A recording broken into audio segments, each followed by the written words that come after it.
பக்கம் 702, பக்கம் 702, 52வது சங்கீதம். நான் முதல் வசனத்தை வாசிக்கிறேன், நீங்கள் 2வது வசனத்தை வாசிங்க. எடுக்கலைன்னா பக்கத்தில் இருக்கிறவங்க கிட்ட எடுத்து கொடுங்க, வாசிக்கணும். எடுத்துக்கோங்க, வாசிக்கலாமா? பக்கம் 702, பக்கம் 52வது சங்கீதம். பக்கத்தில் பார்த்து பைபிள் எடுத்து கொடுத்து பாருங்க. எதையோ வீணாக செலவு பண்ணுறீங்க. ஆண்டவருடைய வேத புஸ்தகத்தை வாங்கி அது படிக்கிறது எவ்வளோ நல்லது, அது பிள்ளைங்களுக்கு வாங்கி கொடுக்கறது எவ்வளோ நல்லது. சரி, பலவானே பொல்லாப்பில் ஏன் பெருமை பாராட்டுகிறாய்? தேவனுடைய கிருபை என்னாலும் உள்ளது.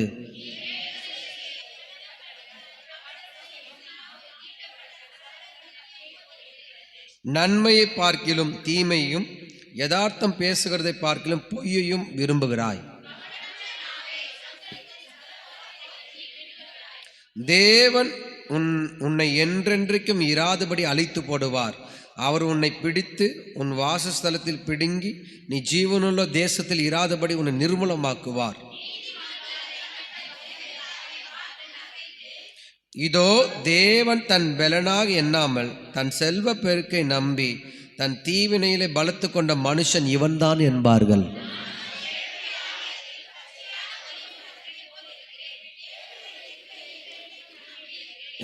நீரே இதை செய்தீர் என்று உம்மை என்றென்றைக்கும் துதித்து உமது நாமத்துக்கு காத்திருப்பேன். உம்முடைய பரிசுத்தவான்களுக்கு முன்பு அது நலமாயிருக்கும். அல்லேலூயா. ஒரு மனுஷன் ஆண்டவரை ஆராதிக்கிற பிள்ளை யாரை தன் பலனா எண்ணணும்னா தேவனை தான் தன் பலனா எண்ணணும். அல்லேலூயா.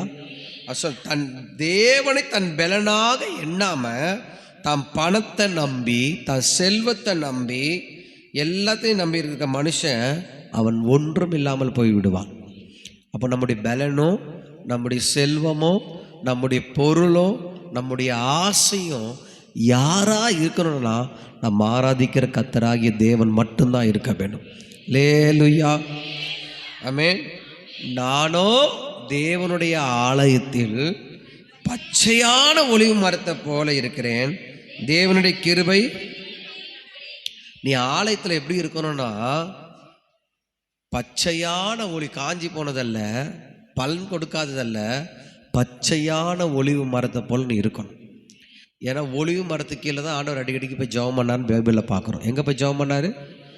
ஆமாம், கெத்செமனே தோட்டத்தில் அந்த ஒலிவு மரத்துக்கு கீழே உட்காந்து. அப்போ நீ ஒலிவு மரமாக இருக்கணும், உனக்கு கீழே ஆண்டவர் வரணும். புரியுதுங்களா? அப்போ நம்ம அப்படி ஒப்பு கொடுத்த ஒரு வாழ்க்கை வாழணும். அல்லேலூயா. வந்த ஒவ்வொருவரையும் கர்த்தர் ஆசீர்வதிப்பார். எடுத்துக்கொள்வோம். எசேக்கியேல் தீர்க்கதரிசன புஸ்தகம் 36:11 எடுத்து வாசிப்போம். இந்த மாதத்துடைய வாக்கு தத்தத்தை தொடர்ந்து தியானிக்கிறோம். வாசிப்போம். உங்கள் மேல் மனுஷரையும் மிருக ஜீவன்களையும் பெருகி பழுகும்படி நான் வர்த்திக்க பண்ணுவேன். பூர்வ நாட்களில் நான் மறுபடியும் உங்களை ஸ்தாபித்து உங்களை முந்தின சீரை பார்க்கிலும்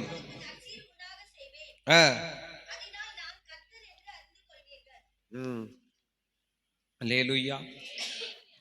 அட சொல்றாரு, நான் முந்தின சீரை பார்க்கிலும் நற்சீர் உண்டாக்கி உன்னை பழுகி பெருகும்படி நான் வர்த்திக்கும்படி செய்வேன். இப்போ நம்ம கடந்த நாட்களும் தொடர்ந்து பார்த்துக்கிட்டே வரோம். பெருக்கத்திற்கு, பழுகிறதுக்கு, வர்த்திக்க பண்ணுறதுக்கு கர்த்தர் நம்ம என்னெல்லாம் விரும்புகிறாரு, என்னெல்லாம் ஆசைப்படுறாரு அப்படின்னு சொல்லி பார்த்துட்டே வரும். இன்றைக்கி அதே எசேக்கியேல் 36 பாஸ்டர் ரொம்ப கடினமாக பேசுகிறார் மட்டும் நீங்கள் தயவுசெய்து நினைக்காதீங்க. கர்த்தர் தான் என்கிட்ட பேசுகிறான்னு முதல்ல நினைங்க. நல்லா கேளுங்க. அடிக்கடி கடிந்து கொள்ளப்பட்டும் தன் சரீரத்தை பிடரி அடக்கிறவன் சடுதியில் என்ன ஆகுமா? நாசமாக போயிடுவான். ஏன் ஆண்டவர் இப்படி பேசுகிறாருன்னா, நீ நல்லா இருக்கணும், நீ நல்ல ஒரு மேன்மைக்கு வரணும், நீ கட்டப்படணும், நீ வர்த்திக்க பண்ணணும், நீ பழுகி பெருகணும். இதெல்லாம் கர்த்தர் உன் மேலே ஒரு திட்டத்தை வச்சிருக்கிறார். யார் மேலே திட்டத்தை வச்சிருக்கிறாரு? நம்ம மேலே திட்டத்தை வச்சிருக்கிறார். அப்போ அந்த கடிந்து கொள்ளுதல் வார்த்தை கர்த்தர் பேசும் பொழுது நாம் என்ன பண்ணணும்? நம்ம சரீரத்தை அடக்கக்கூடாது. பக்கத்தில் பார்க்குறது எனக்கு இல்லை, உனக்கு தான். பக்கத்தில் சொல்கிறது என்ன நினைப்பீங்க நீங்கள்? எனக்கு இல்லை, உனக்கு தான். கரெக்டாக பாஸ்டர் அவங்கள பாயிண்ட் வச்சு தானே பேசுகிறாரு. அப்போ எதுக்கு நீ வந்த? நான் கேட்குறேன் உங்களை, உனக்கு ஆண்டவர் பேசலைன்னா நீ வேஸ்ட் ஆச்சே. கர்த்தர் யார்கிட்ட பேசுகிறாரோ அவன் பாக்கியவான். வர்ற வார்த்தை நீங்கள் என்ன நினைக்கணும்? எனக்கு தான், எனக்கு தான், எனக்கு தான். நல்லது மட்டும், ஆசீர்வாதம் மட்டும் எனக்கு, சாபம் மட்டும் பக்கத்தில் இருக்கிறவனுக்கு. அவன்தான் அவன்தான் அவன்தான். ஆசீர்வதிச்சா கர்த்தர் உங்களை ஆசீர்வதிப்பார் 1000 மடங்கு பேரு. ஆமேன். எனக்கு தான், எனக்கு தான். கர்த்தர் உன்னை திட்டுறாரு, அது யாருக்கு? கடிந்து கொள்ளும். அல்லேலூயா, ஆமே.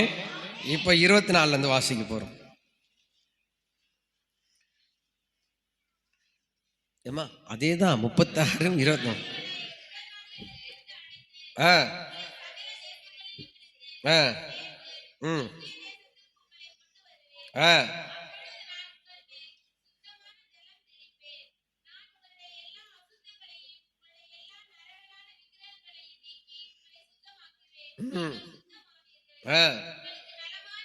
நவமான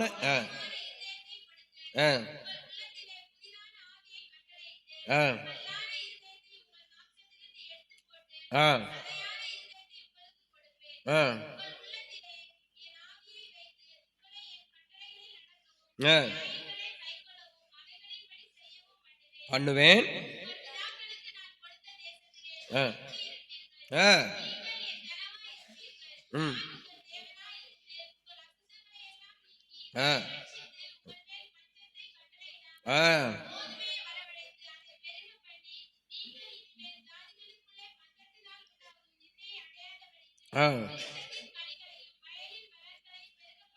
அல்லேலூயா.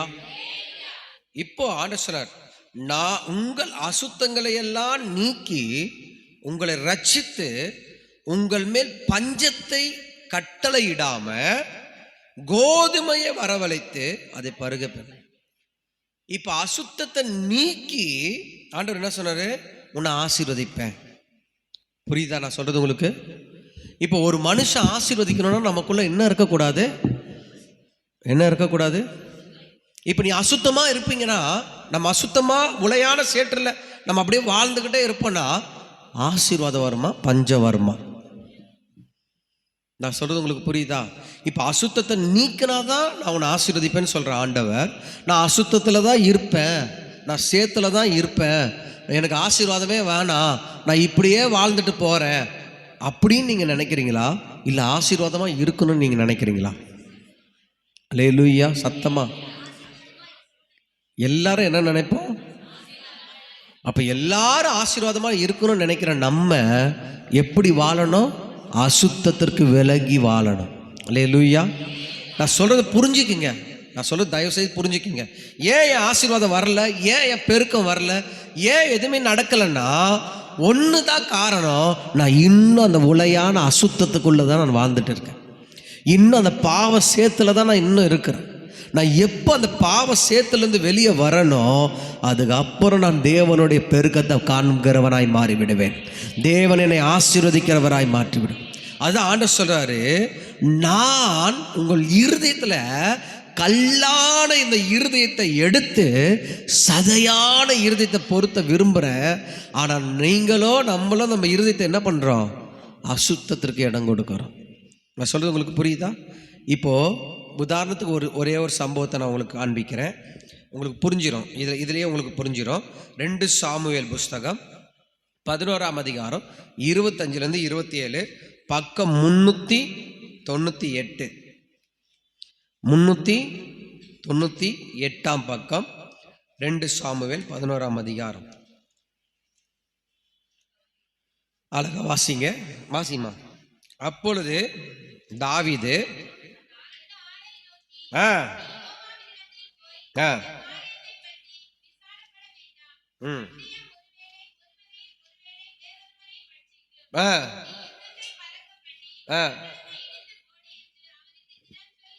சரி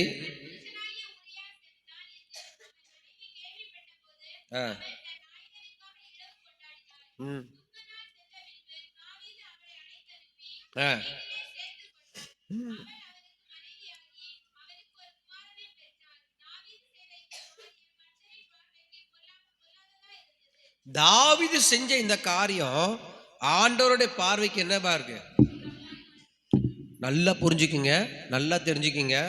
தான் இருதயத்துக்கு ஏற்றவன் என்று சொன்ன கர்த்தர் அதே தாவீதை பார்த்து சொல்ல, நீ பொல்லாப்பா செஞ்சுட்டேடா. இதுக்கு காரணம் என்ன தெரியுமா? அவன் இருதயத்தில் அடுத்தவன் மனைவியை இச்சிக்க ஆரம்பிச்சிட்டான்.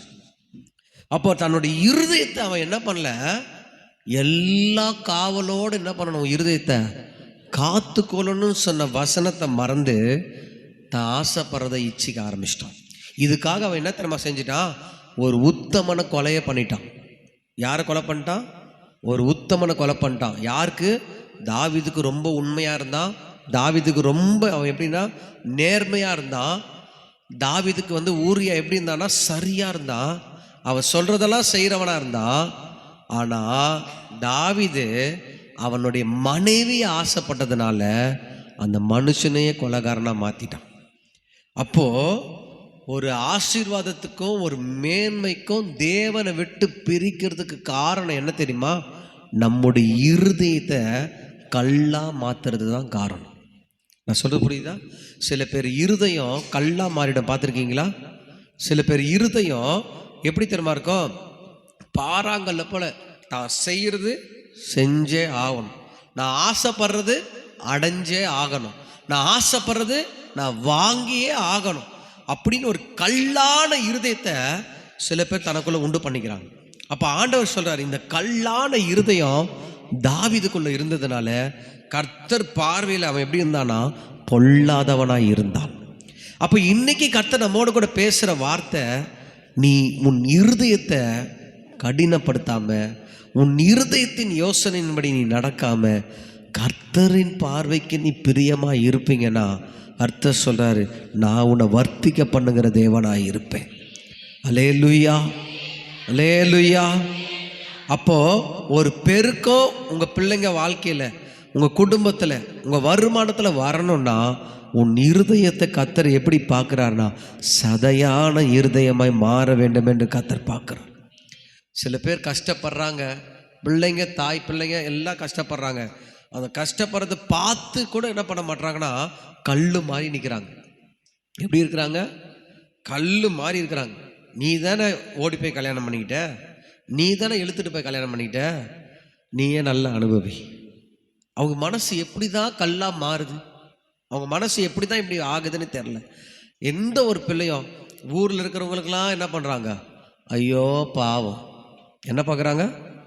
ஐயோ பாவம் பார்க்குறாங்க. ஆனால் தாம் பிள்ளைக்கு ஊரில் இருக்கிற மாமியாரெலாம் பாவம், தான் மாமியார்.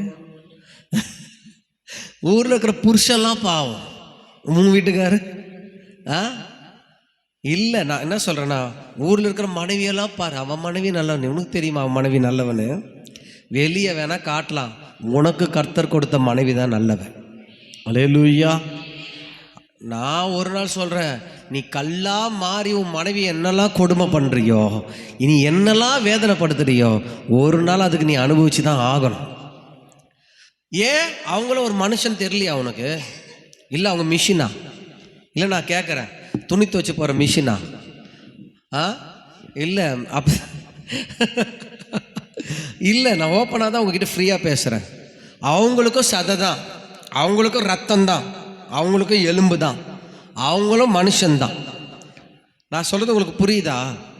எல்லாரையும் பாவம். ஆனால் தன் வீட்டில் தன் பிள்ளைங்க கிட்ட, தன் மனைவி கிட்ட, தன் வீட்டுக்காரர்கிட்ட, தன் மாமியார்கிட்ட என்ன எப்படி வச்சுருக்கோம், மாமனார்கிட்ட எப்படி வச்சுருக்கோம், கல்லாக மாறிடுறாங்க.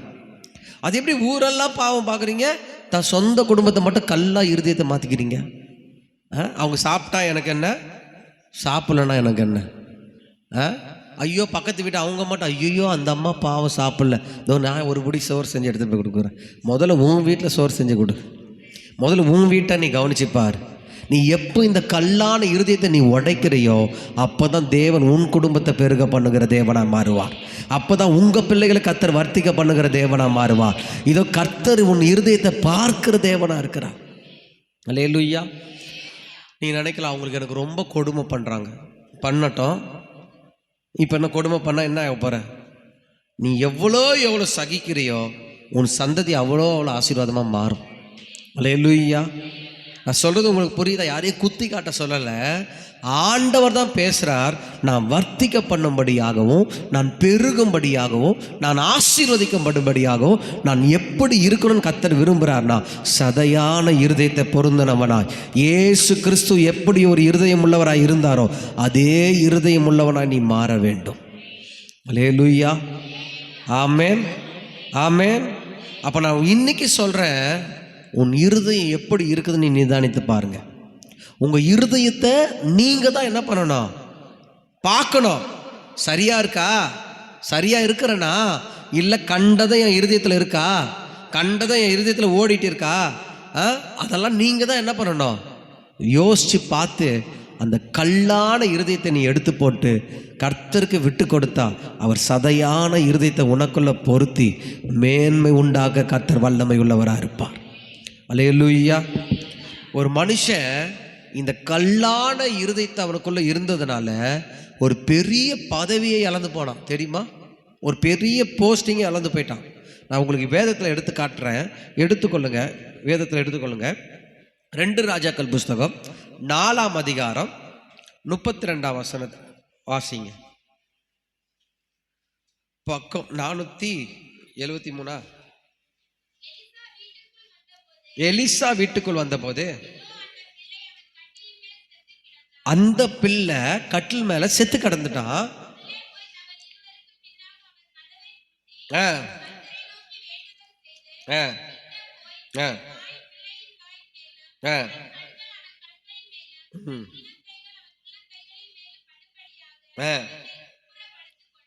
குப்பரை கடத்து கொண்டான். அப்பொழுது அனல் கொண்டது.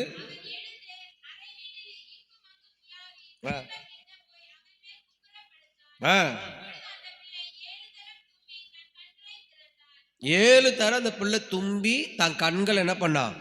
திறந்தான். ஓகே, இதுக்கு மேல 31ஆம் வசனத்தை வாசிங்க.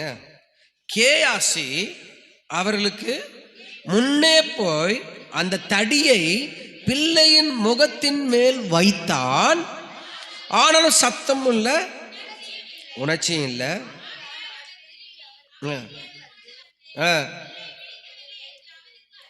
இப்போ இதுல ரொம்ப முக்கியமான ஒரு சம்பவம். ஒரு பெரிய பாஸ்டர், யாரு? எலிசா. அவர் கூட அசிஸ்டன்ட் பாஸ்டர் இருக்கிறது கேயாசி. இவரு ஒரு தடியை கொடுத்து அனுப்புறார். கையில் இருக்க இந்த தடியை கொடுத்து அனுப்புறார். வச்சுக்கோங்க, பிள்ளை செத்து போயிட்டானா அந்த பிள்ளை மேலே போய் வச்சு என்ன பண்ணு, அந்த பிள்ளை உயிரோடு எழுப்பு. இப்போ கேயாசி போய் அந்த பிள்ளை மேலே என்ன பண்ணுறான்? இந்த தடியை வைக்கிறான். அந்த பிள்ளை என்ன ஆகலை? எலும்ப வேலை. இப்போ எலிசாவே வீட்டுக்கு வந்துட்டான். யாரு? எலிசாவே வீட்டுக்கு வந்துட்டான். ஏன் கேஆர்சிக்கு இந்த அற்புதம் செய்கிற சக்தி இல்லையா? நான் கேட்குறேன். அற்புதம் செய்ய முடியாதா? கண்டிப்பாக முடியும். ஏன் அவனால் செய்ய முடியாத காரணம் என்ன தெரியுமா? நான் இதை குறித்து நான் யோசித்து தியானிக்கும் பொழுது இப்போ வாசிங்க 2 ராஜாக்கள், அதே தான் 5ஆம் அதிகாரம் 20லேருந்து 27 வாசிங்களேன். தேவனுடைய மனுஷனாகிய எலிசாவின் வேலைக்காரன் கேயாசி என்பவன் அந்த சீரியனாகிய நாகமான் கொண்டு வந்ததை ஆண்டவன் அவன் கையில வாங்காம விட்டுட்டாரு. நான் அவன் பின்னாடியே ஓடி போய் அவன் கையில நான் ஏதாவது நான் வாங்குவேன் அப்படின்னு சொல்லி எது மேல ஆணையிடுறான்? எவ்வளோ தைரியம் இருக்க பாருங்க. தான் எஜமானி ஒன்றுமே வாங்கக்கூடாது சொன்ன மனுஷங்கிட்ட இவர் சொல்ற நான் ஓடி போய் எதையாவது நான் வாங்கிக்குவேன்னு சொல்லி கர்த்தர் மேலேயே ஆணையிட்டு என்ன பண்றா? போய் வாங்குறா.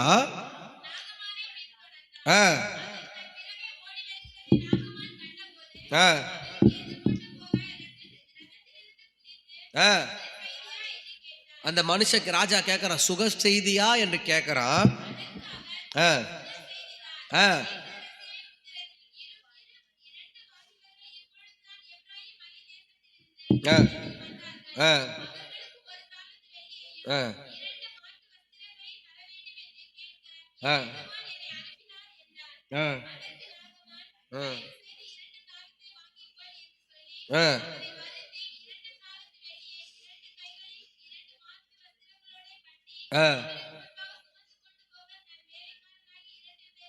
வைத்தான்.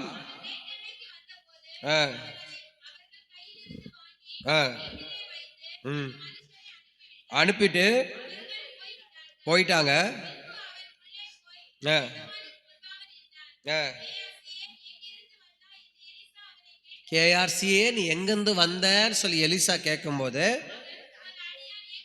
நான் எங்கேயுமே போகலையே அப்படின்னு சொல்றான். ஆ ம் ஆ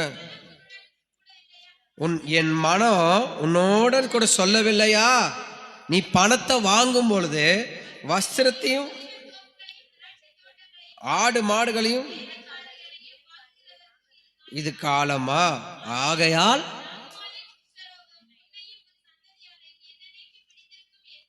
பாருங்க, பெரிய சாபத்தை சந்ததிக்கே சேர்த்து வச்சிட்டான்.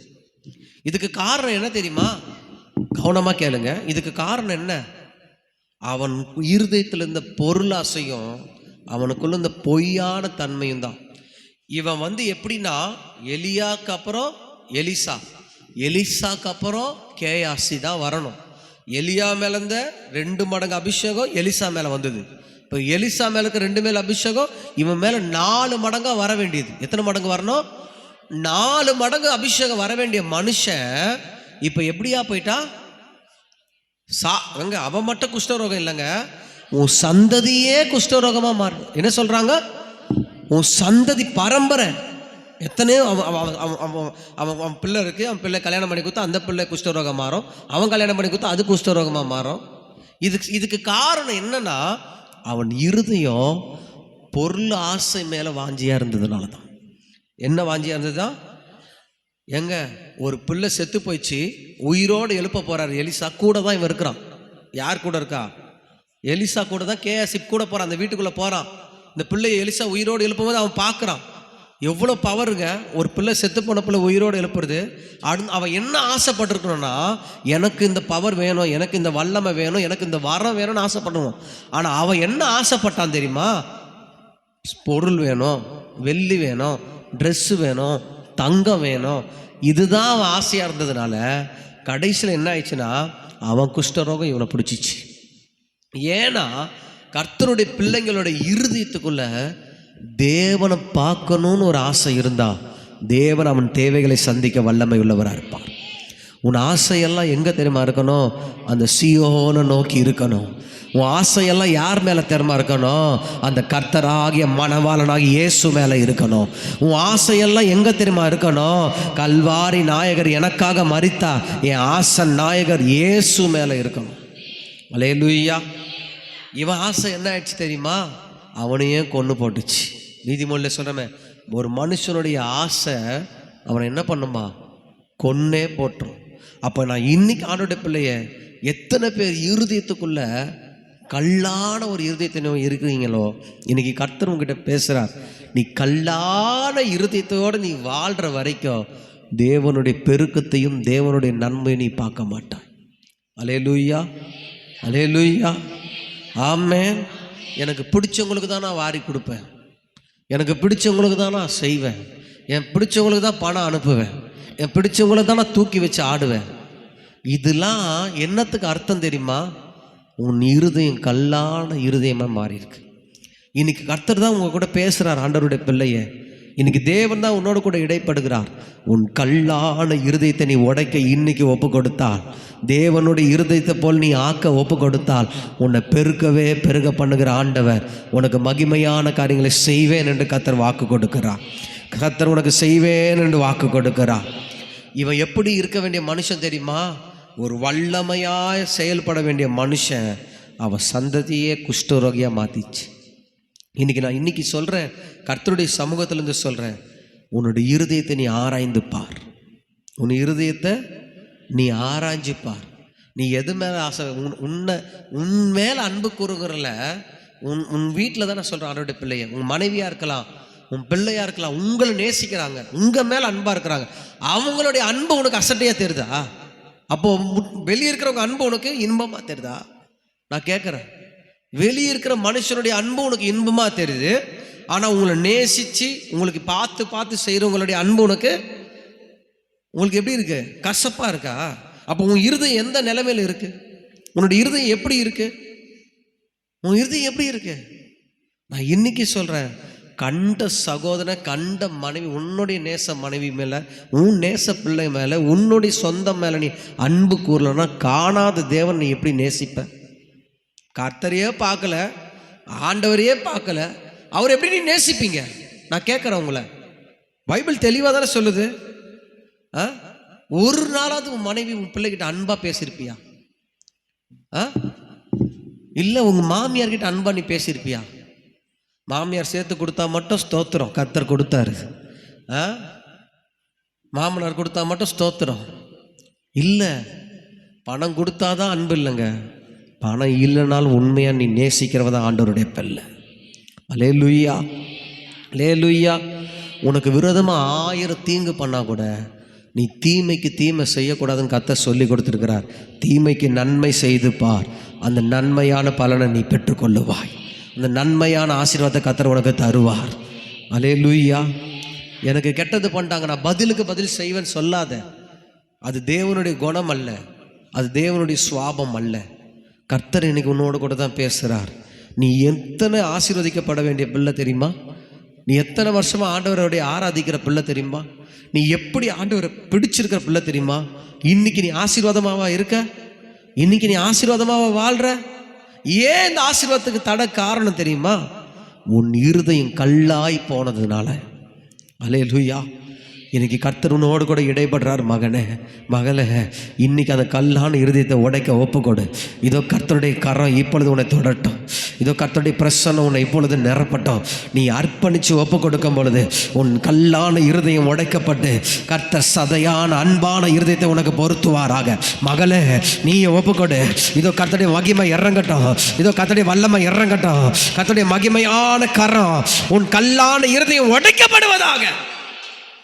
அல்லேலூயா, அல்லேலூயா, ஆமென். மற்றவங்களெல்லாம் பார்த்தா அப்படி பேசுறீங்க, உன்னை நேசிக்கிற உன் மனுஷங்கிட்ட பேசு. அல்லேலூயா, ஆமென். இப்போ சங்கீத புஸ்தகத்தை வாசிங்க. 119 சங்கீதம் 36, 37 வாசிங்களேன். சங்கீதம் 119, 36, 37. 700. என் இருதயம் அந்த கேஆர்சி மாதிரி பொருளாசையை சாராம உமது சாட்சிகளையே சாரும்படி செய்யும். மாயையை பார்க்காதபடி நீர் என் கண்களை விலக்கி உங்க வழியில என்ன பண்ணுங்க, உயிர்ப்பியும் ஆண்டவரே. அல்லேலூயா. அப்போ நல்லா தெரியுங்க, உன் இருதயம் எதை பார்க்கக்கூடாது, எதை சார்ந்திருக்கக்கூடாதுன்னா, பொருளையோ பணத்தையோ நீ என்ன பண்ணக்கூடாதுன்னா சார்ந்திருக்கக்கூடாது. எதை சார்ந்திருக்கணும்னா கர்த்தருடைய வசனத்தை நீ என்ன பண்ணணும், சார்ந்திருக்கணும். உமக்கு பயப்படுகிறதுக்கு ஏற்ற உமது வாழ்க்கையை உமது அடியானுக்கு. ஆமாம், அப்படின்னா கர்த்தருக்கு பயப்படுற அந்த வார்த்தை இருக்கும் பாருங்க, அது நம்ம ஆசீர்வாதத்துக்கு நேராக கொண்டு போகும். அப்போது ஒரு மனுஷனுடைய கண்ணு எதை பார்க்கக்கூடாதுன்னா இந்த உலகத்தை பார்த்து சார்ந்திருக்கக்கூடாது. எதை சார்ந்திருக்கக்கூடாது? அவங்க அப்படி இருக்காங்க, இவங்க இப்படி இருக்காங்க, அவன் பொண்டாட்டி அப்படி நல்லா கவனிக்குது, அவன் வீட்டுக்கார் நல்லா வாங்கி கொடுக்குறாரு, அவன் வீட்டுக்கார் இப்படி இருக்கிறாரு, அவன் இப்படி பார்க்கவே நீ என்ன பண்ணக்கூடாது. என்ன வாயே வரமாட்டுது, என்ன சொல்ற? சில பேர் சண்டை வரும்போது தான் தெரியும், அது சாட்டி பேசுவாங்க. எப்போ தெரியுமா தெரியும்? இருதயத்தில் இருக்கிறது வெளியே வரும்.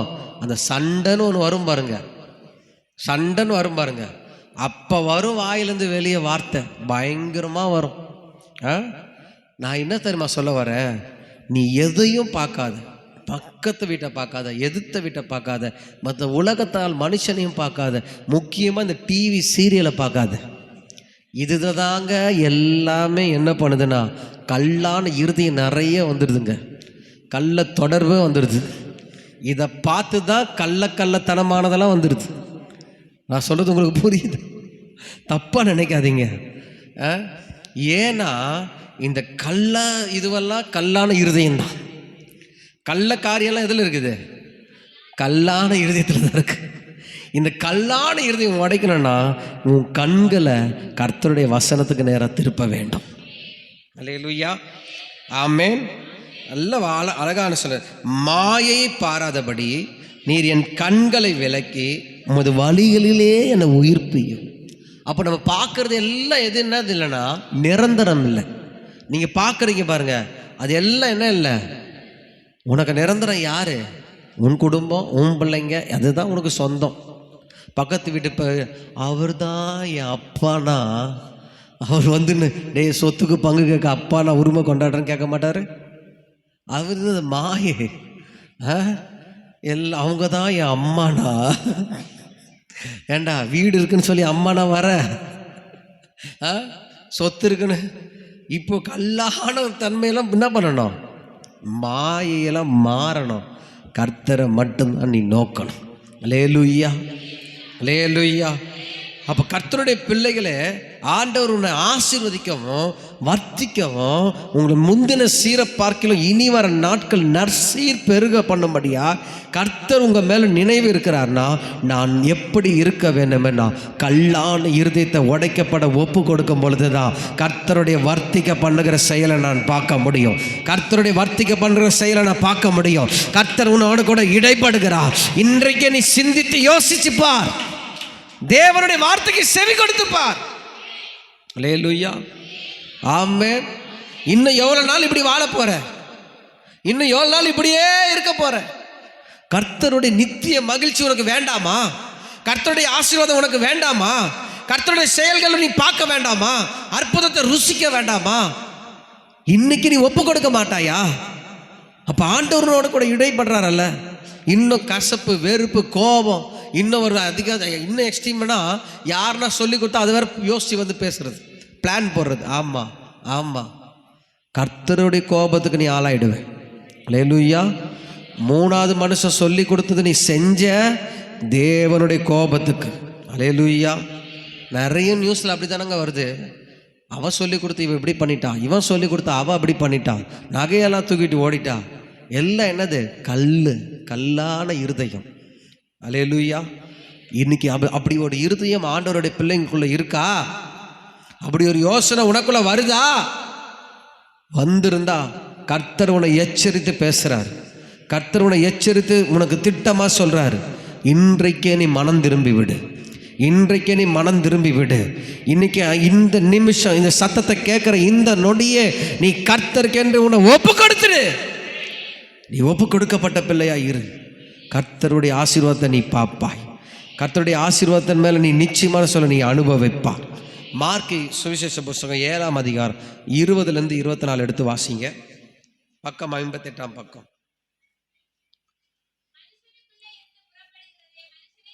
மனுஷனுக்குள்ள இருந்து புறப்படுறது மனுஷனை தீட்டுப்படுத்துது. எப்படி எனில், இப்ப பாருங்க, இதெல்லாம் யார் யாருக்குள்ள இருக்குன்னு விசாரிங்க. மனுஷனுடைய இருதயத்திலிருந்து என்ன சிந்தனை வருது?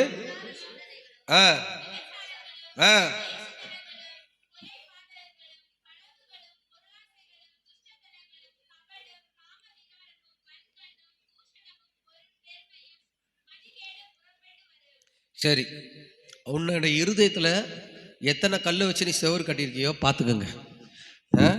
ஒன்னொன்னாக ஒரு காரியம். மனுஷனுடைய இருதயத்திலேருந்து பொல்லாத சிந்தனை. என்ன சிந்தனை வருது? பொல்லாத சிந்தனை. ரெண்டாவது என்ன வருது? விபச்சாரம். மூணாவது என்ன வருது? அதான் ஏற்கனவே சொல்கிறேன், விபச்சாரம்னா என்னன்னு சொல்லி கொடுத்துட்டேன். வேசித்தனம்னா என்ன, அதான் ரெண்டாக தனித்தனியாக பிரித்து கொடுக்குறார். ஒரு கல்யாணத்துக்கு முன்னாடி பண்ணுறது, கல்யாணத்துக்கு அப்புறம் பண்ணுறது விபச்சாரம். சரி, அதுவும் சொல்லி கொடுத்தாச்சு. சரி, ரெண்டு. மூணாவது என்னது? ஒரு சகோதரனை பகைக்கிறது. என்னது? உன்னால் ஒருத்தன் இடறான்னா எதுக்கு சமம்? கொலை பண்ணுறதுக்கு சமம். களவு, பொருளாசை, துஷ்டதனம், கபடு, காம விகாரம், வன்கண்ணு, தூஷணமும், பெருமை. இதில் எல்லாம் ஒன்றுமே இல்லை பாஸ்டர் அப்படின்னு சொல்கிறவங்க யார்? ஏதாவது ஒன்று இருக்கணும், பெருமையாவது உனக்குள்ள வந்துடும். என்னது? சில பேர் பெருமைக்கே நிறைய பண்ணுவாங்க பாருங்க. ஆமாம், பெருமைக்காகவே இந்த இந்து கோயிலெலாம் பார்த்தீங்கன்னா எதனா ஒரு லைட்டு வெளுத்துனா அந்த லைட்லேயே பெருசாக பெருமைக்குன்னு பேரை போட்டுருவாங்க. ஆமாம், இது நான் என்ன சொல்ல வரேன்னா, நம்ம ஆண்டவருக்குள்ளே வந்துட்டோம். இதுக்கு மேலே நமக்கு என்ன பெருமை? நான் கேட்குறேன், என்ன பெருமை வேண்டும் நமக்கு? நமக்கு யார் கொடுக்கறது? நமக்கு யார் செய்கிறது? யோபு, கர்த்தர் கொடுத்தாரு, கர்த்தர் எடுத்தார். அவர் எவ்வளோ தாழ்மையாக இருக்கிறாரு. ஆனால் ஒரு வண்டி வாங்கிட்டா போதும், ஒரு கார் வாங்கிட்டா போதும், ஒரு வீடு வாங்கிட்டா போதும், நமக்கு என்ன வரக்கூடாது? கர்த்தர் கொடுத்தாரு, கர்த்தருக்கு ஸ்தோத்திரம் தான் சொல்லணும். அல்லேலூயா. அப்போ அந்த இருதயத்திலேருந்து வர காரியம் நம்முடைய வாழ்க்கையில் என்ன தெரியுமா வரமாட்டுது? ஆசீர்வாதமே வரமாட்டுது. என்ன வரமாட்டுது? அந்த அந்த பெருமை இருக்கு பாருங்க, உங்க இருதயத்தில் இருக்க அந்த பெருமை இருக்கு பாருங்க, அந்த ஒரு பெருமை போதுங்க தேவன் உன்னை அப்படியே தள்ளி போடுறதுக்கு. ஏன்னா ஒரு ராஜா அப்படிதான் சொன்னான், என்கிட்ட யாருமே இல்லை, என்ன இல்லைன்னா இன்ஜினியர்லாம் இல்லாமல் நான் ஒரு பெரிய மாளிகையை கட்டிட்டேன். என்ன சொல்றாரு? பெரிய மாளிகை பில்டிங்கை கட்டிட்டேன், நான் கட்டின மகா பெரிய பாபிலோன் அப்படின்னு சொல்லி அந்த ராஜா சொன்னான். என்ன சொன்னா? நான் கட்டின மகா பாபிலோன் நகரம். அடுத்த நிமிஷமே பரலோக தேவன் பார்த்தாரு, நீ ராஜாவா இருக்க தகுதியே இல்லடா, நீ மிருகம் மாதிரி போட சொல்லினா ஆயிட்டாரு. பெருமை இருக்கிறவன் எப்படி இருப்பான் தெரியுமா? மிருகமாக தான் இருப்பான். அவன் சுவாபங்கள் எப்படி தெரியுமா இருக்கும்? அவன் செயல்பாடுகள் எப்படி தெரியுமா இருக்கும்? மிருகமாக வரும், மிருகமாக மாறுவான். அதாவது எப்படி சொல்லணும்னா, அவன் அவன் பொங்கும் பொழுதே தெரியும் மனுஷன் மாதிரி இருக்க மாட்டான். அப்படி கோவப்படும் போது தெரியும், அவங்க பார்க்கும் போது மிருகமாக மாறிடுவாங்க. இது யார் அப்படி மாறுறதுன்னா, எந்த மனுஷனுக்குள்ள அந்த பெருமை பிடிச்சிருக்காங்களோ, அந்த மேட்டிமில் இருக்காங்களோ, அவங்க இருதயத்தில் இருக்கோ, அவங்க எப்படி இருப்பான்னா மிருகமாக தான் இருப்பான். எப்படி இருப்பான்? மிருகமாக தான் மாறுவான். இந்த வெறி பிடிச்ச மிருகம் எப்படி இருக்கும் பார்த்துருக்கீங்களா? அப்போது ஒரு ஆண்டவருடைய பிள்ளைங்களுடைய இருதயத்தில் அந்த பெருமை என்ற கல் இருக்கிற வரைக்கும் தேவனுடைய உயர்வையும் பார்க்க முடியாது, தேவனுடைய நன்மையும் பார்க்க முடியாது. அல்லேலூயா, அல்லேலூயா. அப்போ உங்களுக்குள்ள பெருமையே இல்லையோ, நம்ம தான் இருந்தால் அதை தூக்கி போடணும். அல்லேலூயா. அந்த சுவாபம் இருந்தால் நம்ம என்ன பண்ணணும்? என்னையா இப்படி பேசுகிறாங்க, எனக்கு முன்னாடியா நின்று இப்படி கை நீட்டி பேசுகிறாங்க, நான் யார் தெரியுமா, நான் எப்படியாப்பட்ட ஆள் தெரியுமா? அப்போ உனக்குள்ள என்ன இருக்கு? பெருமை இருக்கு. நான்லாம் இவங்ககிட்ட போய் நிற்கணுமா? நான்லாம் இவங்ககிட்ட போய் கேட்கணுமா? நான்லாம் இவங்ககிட்ட போய் அப்படின்னா உன்கிட்ட என்ன இருக்கு? நீ ஒரு நாள் மேன்மை வரவே வராது. என்ன வராது? மேன்மை வராது. கர்த்தர் உன்னை வர்த்திக்க பண்ணவே மாட்டார். ஏன் தாழ்ந்து போகிறதுல உனக்கு என்ன? நான் கேட்குறேன், உங்களுக்கு தாழ்ந்து போகிறதுல அவங்க பெரியவங்க தான், அவங்க மூத்தவங்க தான், நீ போய் மன்னிப்பு கேட்கறதுல என்ன ஆக போகிற? அவங்க வரட்டும், என்ன வரட்டும், அவங்க என்ன தேடி வரட்டும். என்ன இதெல்லாம்? ஒரு ஆண்டவர் பிள்ளைக்கு இதெல்லாம் அழகா? நான் உங்களை பார்த்து கேட்குறேன்.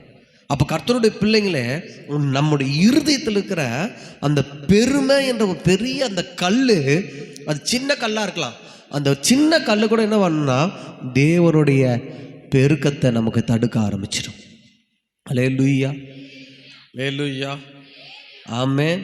நான் இன்னைக்கு சொல்கிறேன், ஆண்டவர் சமூகத்திலேருந்து உங்களை பார்த்து பேசுகிறேன், கர்த்தருடைய ஊழியக்காரனா உங்களை நேசிக்கிறேன்னா, ஆவிக்குரிய தகப்பனா சொல்கிறேன், நீங்கள் நல்லா இருக்கணும்னு நான் ஆசைப்படுறேன், நீங்கள் மேன்மேலும் பெருகணும், நல்ல வீடை கட்டணும்னு நான் ஆசைப்பட்றேன், நீங்கள் வசதியாக இருக்கணும், கர்த்தருடைய ஆசீர்வாதத்தில் நிரம்பணும்னு நான் நினைக்கிறேன்.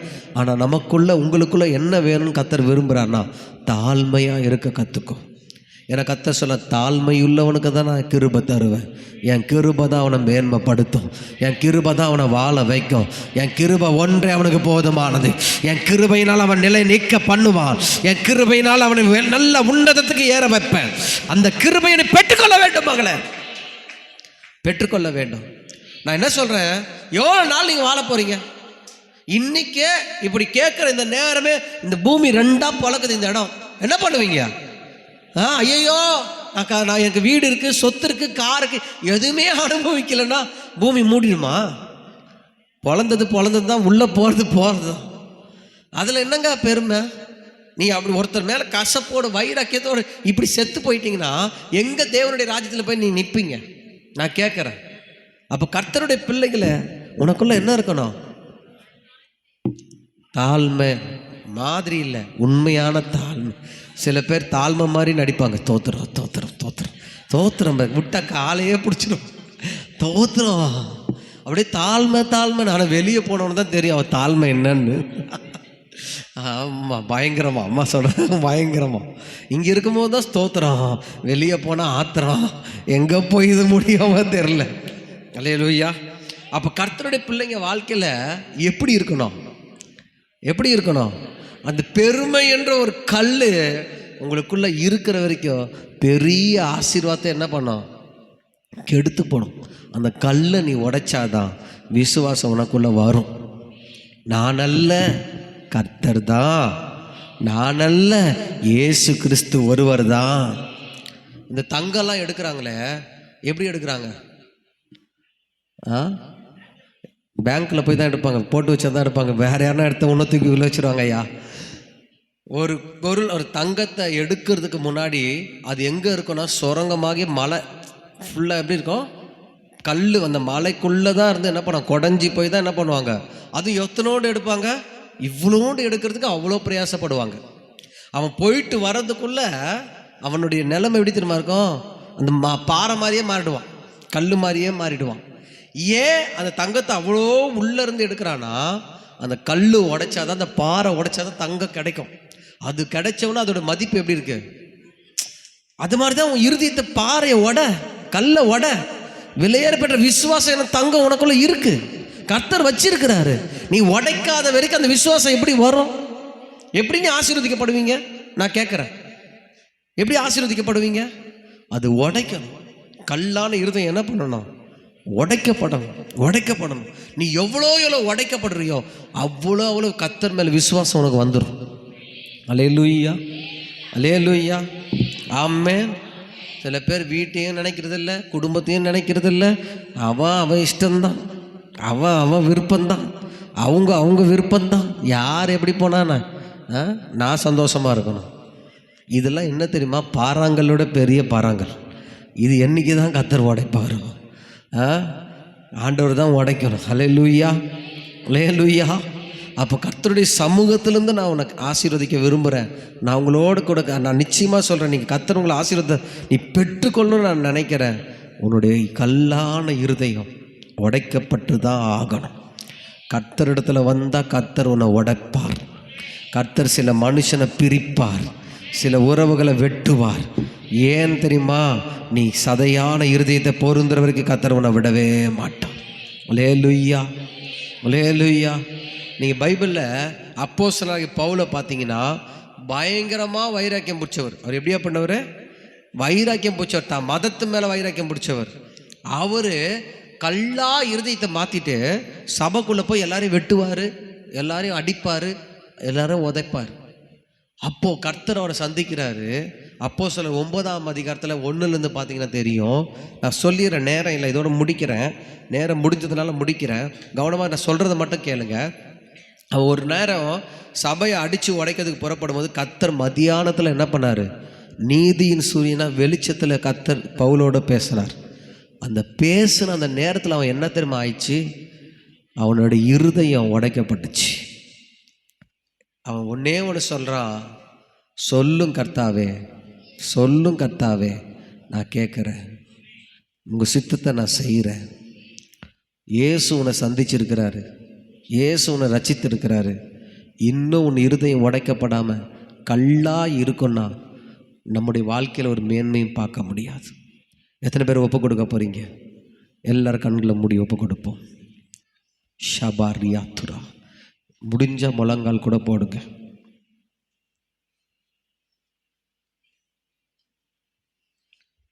Thank you Jesus. ஒப்பு கொடுங்க, எல்லாரும் ஒப்பு கொடுங்க.